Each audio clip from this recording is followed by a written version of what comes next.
So let's just dive into it. Let's take me back to, because I can truly, truly relate to this. And I can tell you I was in that exact same spot because like from the time literally I could throw a football before I could walk. So from the time I was born, you're going to be a football player, you know? And then you end up being a football player and then all of a sudden you have a career-ending injury and it's like, it's over. And so the years and years and years of doing it, and then who am I? So I guess take us back to that moment of just when you knew that you weren't going to play basketball anymore and how that felt and just that mindset and that dynamic that you had to go through. I think the biggest thing is, like you said, it becomes your identity. Like that's who you are, you know, like from a young kid till you get to high school, like you're this high school star, you go play Division I, everybody, athlete, that's all you know. And I remember when my college career ended, I'm like, all right, I'm gonna go play pro. So I go to Finland and Slovakia and I'm realizing like, I'm making like $3,000 a month and we're practicing like 3 times a day and like, I'm on a 6-hour time difference for my family. Like it's just not adding up for me, you know? And I know a lot of people love the game that much, but I'm also a realist in terms of what I want to do in life. Does this make sense? So I'll never forget having that conversation with my mom, like, I don't think I can do this no more. And she's still in the mindset of like, you're supposed to make it to the NBA after you leave Slovakia. Mama's waiting for that house. That's not how it works. We're gonna get the house a different way, exactly. But not this way. And just, you know, had to come to that realization that like, this isn't your calling forever. Like this was a vehicle that you use and you maximize it to the best of your abilities. Now it's time to find something else. So I remember coming home, it's like, yo, it's time to get a job. And I'm like, a job, man. Right. Like, you like know, a real job. and college athletics has changed to rewind a little bit, but man, when you're an athlete and you're in college, man, it's like everything is swept under the rug. Like it's just, you know, they treat you, you know, they coddle you, you know, and it ends up hurting athletes more than anything. They coddle you for that moment. And then when you get to the real world, you have no idea how to even present a resume to somebody. Did you take crazy. organic gardening? No, I didn't take organic gardening. That would be like, you know what I'm talking about? Like, like they would give you these schedules, like these classes. Like I literally took organic gardening. Come on, man. Like, come on. Like, but you got a guaranteed A, so it helped you. You know what I mean? So and then you had the designated tutor that basically did everything for you, like everything. So yeah, study hall was with chill. You know, all right. So somebody's getting in trouble, but you know what I'm saying. But so it was kind of I went through that situation, and I remember when I graduated and I started going to get jobs. I'm thinking like, I graduated from college. Like, like I should be fine. Right. It's like everybody graduates from college. Like you don't understand that. You think that you're just, you know, on some different level because you don't understand. Like a lot of people do that. Like that's the common thing. And a lot of people who don't graduate from college are still successful people. Right. So you're battling with them. So I started to kind of understand that. So long story short, I ended up getting a job at Home Depot because I had to get a job. So come home, play video games all day, go work at Home Depot. And I'm like, yo, what am I doing? And this is the local Home Depot of where I went to high school at. My mom still lives in the same place. Hoodie on. No, I don't want nobody to see me. Right. People would start to see me like, Trav, I thought you was in Europe. I'm like, oh yeah, like, you know, injury. I would just make stuff up. Truthfully, I was just like, I'm not about to keep doing this over here when I can just get life started. So kind of went through that transition at Home Depot. Ended up going to grad school and kind of figuring it out along the way. It's kind of how, you know, how I kind of got the momentum. And what'd you going. major in grad school? It's called, you had to major in sports leadership. It was VCU, all right.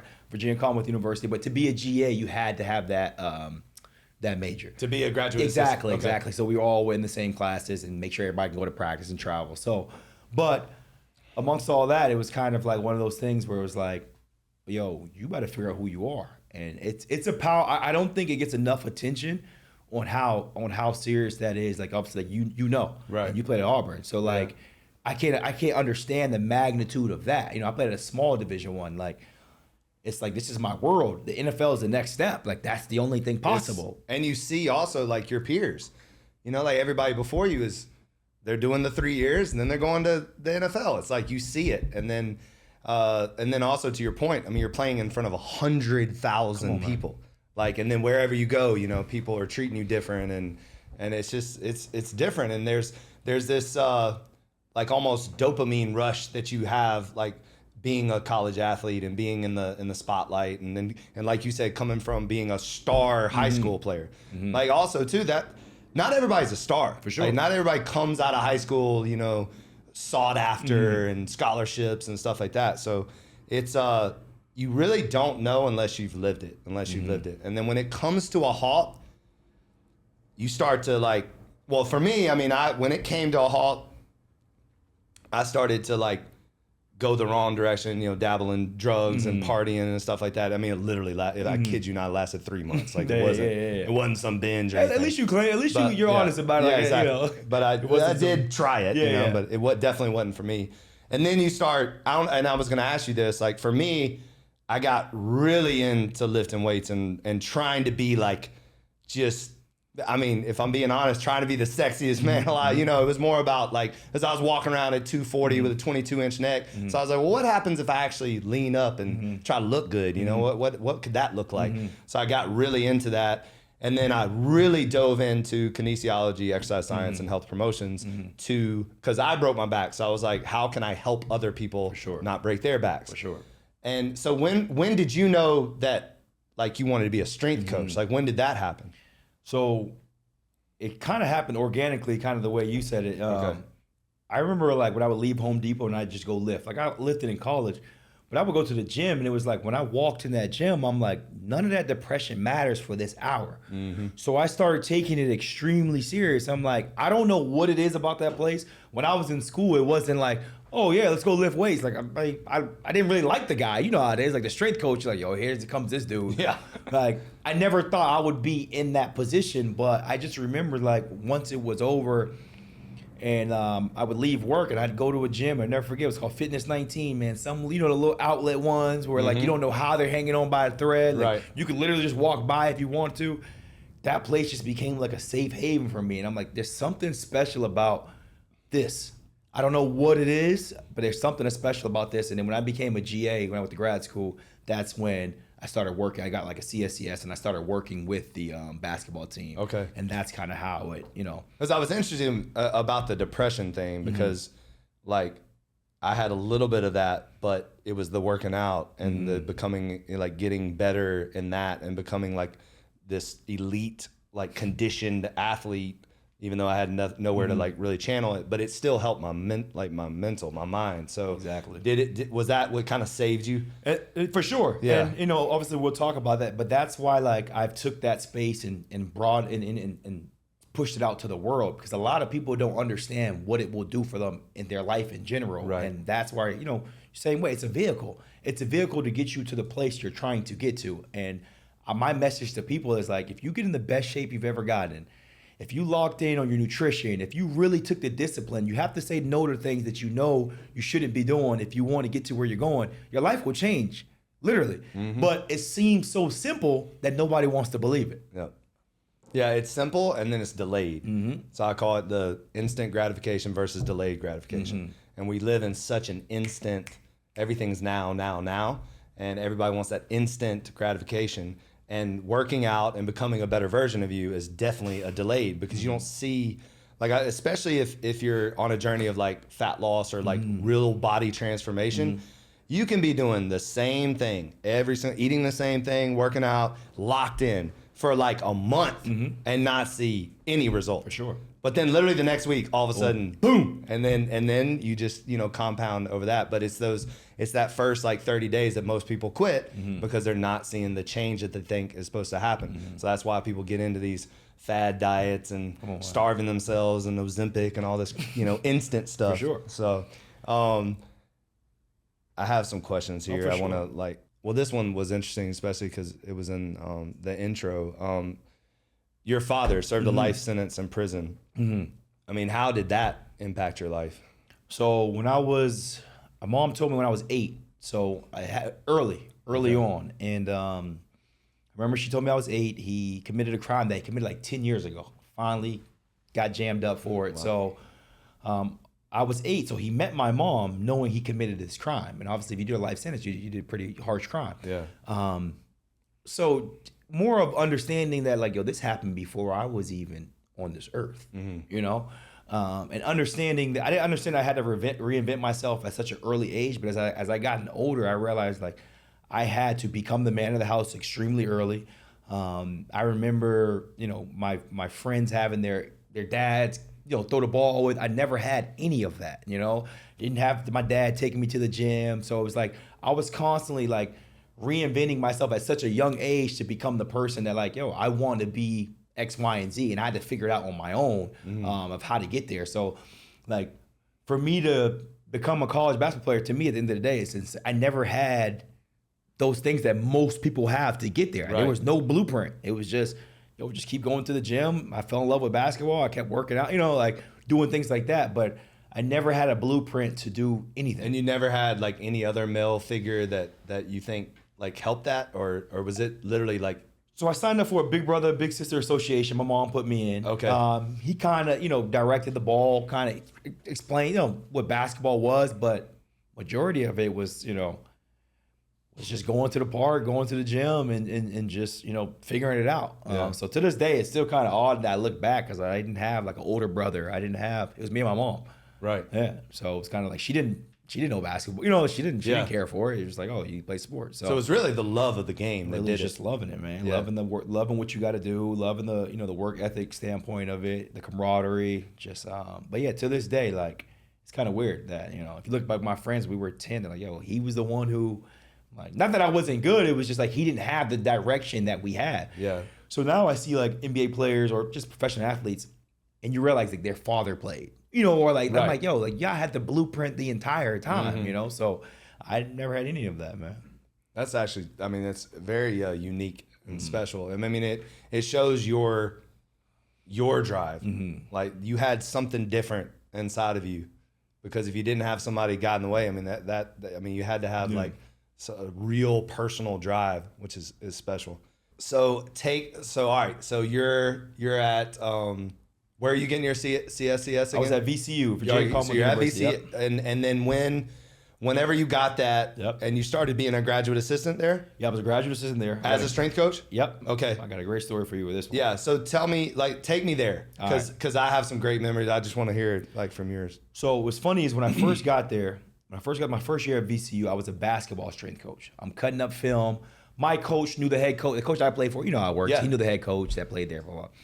So I get there, I'm cutting up film, I'm working out the players, but I'm always like in the morning, I'm lifting at 5, 6 in the morning. I'm always like the first one in the gym, and the head coach would come and like you get on elliptical, head coaches like they're just like they're getting their mind right. Yeah. And he would always see me and working out, and then at the end of the first year, he was like, "You ever thought about being a strength coach?" And I was like, "Man, nah, man. Like I ain't that guy." He's like, "I'm telling you, you'll kill it in that space, man. Like the guys respect you, like you love it, like just make it a career." So I was like, all right, I'll try it for a year. So my second year as a GA, I was just strength and conditioning GA. Okay. And so which was also a weird transition, because it's like now you're supposed to become this, hey, do this, do that. And that was never me. Like they just knew, like, Travis, if whatever we needed, like we want to work out, he's there. He'll rebound. He'll do whatever. He's been an athlete. He understands, the requirements. So then moved into the strength and conditioning space, got the CSCS. But the interesting thing about this story is most people after a GA, you go get a job. Like your next thing is, right? I didn't feel like I was ready yet. I was like, man, like I've been doing this for a year. So I took an internship. I took a step back, which a lot of people wouldn't do. I went to UCF to do an internship just because I was like, all right, I wanted to work for the Magic at the time. Okay. My best friend had worked for the Magic. So I was like, if I take an internship at UCF, and they was having a summer league around this time, and I was like, if I could take an internship at UCF, I'd be connected to the Magic. They're both in Orlando. They're both in Orlando, so that's why I did. That's why I went from a GA to an intern. And you did an internship as a strength coach. For UCF. UCF, and was there for. So here's the thing about it. It was a summer internship. So if you know anything about college sports, it was summer internship. Summer is the meat of the training. Yep. So I was like, I'm taking a risk on this NBA. If I don't have nothing after this internship's over, all the college jobs are gone. Right. It's NBA or bust. And all of a sudden, I was in the right position at the right time. I'm sure we'll get into. All right, so keep going. Okay, right? so keep telling the story. It's good. So and I really want people to understand this part. So when I was at UCF, I went there. I'm an intern. I was the first person there. I was the last person to leave. I had experience coaching, so that kind of helped, but I presented myself like I was the strength coach at Auburn. And what happened was the guy I worked for was he was really close with the Villanova strength coach. This is where Kyle Lowry played basketball at Villanova. Okay. So Kyle was training at Villanova. And he's like, man, I'm looking for somebody just to travel with me. He just signed a 3-year, $100 million contract at this time. I have no idea who Kyle. I mean, I know who he is, but we have nothing. The guy I'm working for brings me in his office one day and was like, hey, look, I know somebody. He's a strength coach at Villanova. He's training Kyle Lowry because he's home. He's in Philly right now this season, and he's looking for a personal guy. I'm 25. I haven't made a check off of this at all. Right. I'm 25 years old. He's like, would you do it? I'm like, like when do I start? Yeah, exactly. When do I start? So I tell people all the time, like, my first check ever in this was from at the time was a 3-time NBA All-Star. But it was because of the way I presented myself when I walked in there. I was the first person there, the last person there. I didn't treat the athletes like they were my friends. I was here to do a job. I turned the dumbbells up. All the night logos were up every time before I left. I sprayed. I did all those things. So I always tell people, like, you have to know your stuff, but you got to be able to separate yourself. And that was a big thing for me. How I made that quantum leap was because I did the things that most people don't think that they matter, and they do. But I want you to go a little bit deeper with that, because I've heard you twice say I was the first person in the building. And that always like really resonates with me. And then doing all these things, and what I hear when I hear you say all these things, it's all the little things. And then it's also the things that you don't get the applause for. So like, be a little bit more specific on the little things that you did that you didn't get. You know, people weren't praising you about it. Maybe sometimes people weren't even seeing you do it, but you knew that if you did those things, it would put you in a better position. So when I got there, I really wanted to understand the person that was like my supervisor, who I was working for. How do they react? How do they act? Like, what do they want? What do they expect out of me? And I took it above that level, to another level. Simple as the snacks. I wanted every time a player, the snacks to be the right way. Now, I was prepped because I came from VCU, which is a big-time basketball school, and we were successful. So me seeing that coach, it goes back, his name's Will Wade. He actually was at LSU for a little bit, but I see how he prepped, and it always stuck with me. I see everything mattered. I'm like, yo, why does this coach, everything matter? And then a couple of years later, he's at LSU. So I'm like, oh, it makes sense. But like, every detail mattered. There was nothing like, we'd be going through practice. He's like, no, that's not good enough. And I mean, no disrespect to where I played at, but it was just like, it wasn't the SEC. Like, some things like, all right, guys, next station. Like, no. There was never no next station until it was perfectly done. And it really, I took that with me when I went to UCF, because I was like, yo, how do I stand out? And I'm like, everybody's going to be doing the same thing. Everybody's going to be spotting people. Everybody's going to be writing down. But I know the things that nobody wants to do. Nobody wants to make sure all the J-hooks are right. Nobody wants to make sure all the safety bars. Nobody wants to count the plates on each side, make sure before we leave. Nobody wants to do those things. So what if I do them? And those little things are what people, like, they don't understand. I never forget, there was a time I got there super early, and the supervisor pulled up. He was like, why are you here so early? I was like, you may need something. I don't know. Like, but that's just how that's how I was operating. Like, just be there, you know, just in case somebody needs you.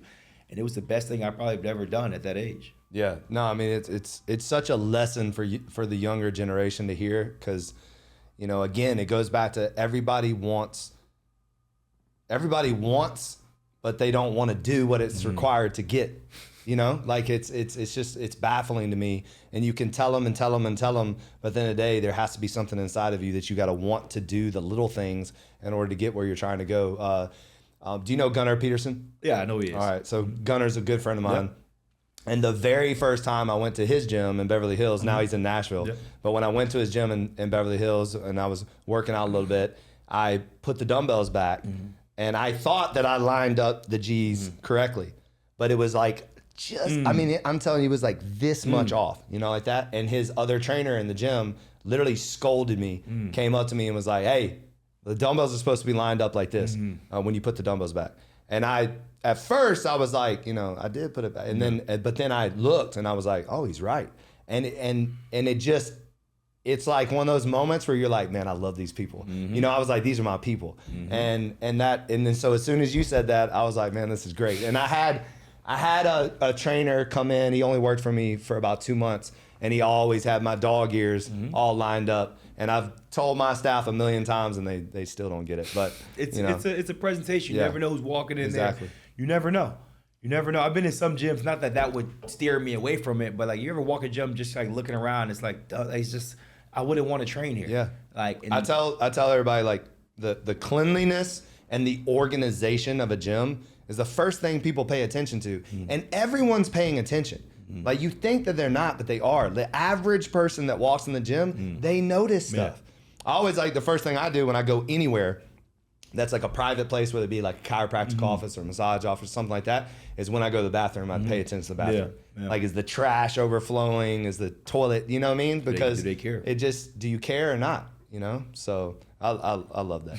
And then, so now you have this opportunity because of you doing the little things, and that sets you up. You're 25 years old, and you're going to Philly to. He's playing for Toronto. So now he's at Toronto. Yep.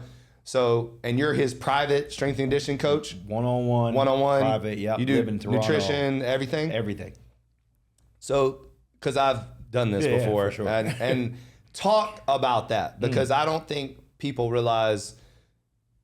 I want to hear your take on it. So you go to Toronto. Are you living with him? No. Okay, so you have your own place. Yes. At least that's good. Like come on, we can talk for come on, but come on. Like, so give me a little bit. I mean, you're 25 and now you're, a private. Yeah. I mean, you have a big role. Yeah. So let's talk about that a little bit. So from Atlanta, drive to Toronto. Okay. Which is crazy. That's 15. Yeah, about 15 hours. About 15. Yeah. Drive there. Cross the border. Okay. Listen, man. Like this story starts from crossing the border. I'm crossing the border. I'm not even understanding that you're bringing a packed car into another country. So did your whole car get raided? Whole car. So I never forget. And my mom was like, "I told you." And That's funny. I'm like, "Yeah, we just drove 15 hours." Yeah. Because they're like, so they start asking you all these questions, and I was just like, well, like. I forget exactly what I said, but I was like, it's a trial run, but like they're big on like, yo, you're not about to come here taking our jobs, Yep. So they went through. I was like, just an athlete, things like that, and they rated the car and everything was fine, and then I went there. But so this story is very emotional to me because like reached my biggest dream in the world, man. Like I'm an NBA trainer. This dude was an all-star at the time, like. Everything, like this is all I ever dreamed of, and I'm pretty sure you can attest to this, and this is kind of why I go into helping people reinvent themselves, because sometimes you can get your biggest dream, man, and it's not what you've expected. It's not. Yep. It's just I'm just gonna be upfront, like it's not what you expect, because everything is within. Everything I do, everything I speak on Instagram, it's about within. And I can speak to that because people see me on the PJs, they see this, they see that, and it's like there were times I was miserable because I'm like, what am I doing? Who am I? I'm helping one person in this whole world. I'm helping one person who has a 3-year, $100 million contract. Something's not right. So, but anyways, because this is gonna be a great, we're gonna obviously I really want to speak on this with you, but so traveling around with him, like I said, amazing, man. It was an amazing opportunity. I still do it to this day. Yeah. But I did 1 year. My first year, I did 1 year. I left because of depression. Oh wow! I left because of depression. Now, was it because you were living his life and not your own? He was. That was my everything. Like it's because when I did that too, it's like you went to sleep when they went to sleep. You ate when they ate. You had to eat what they ate. Like you were on call. Like it was a weird thing, and you were literally. It was almost like how I was, and I was with a high net worth person, so it wasn't even an athlete. Yeah. You almost felt like you were on edge all the time, like because you're like, is he gonna call? Is he gonna call? Like you couldn't relax, It was crazy. Is that kind of a similar, a little bit? So our first year, I took that same mentality of like, I'm your trainer. I don't want to eat with you. I don't want to do anything with you, which kind of made it worse because I never knew what was going on.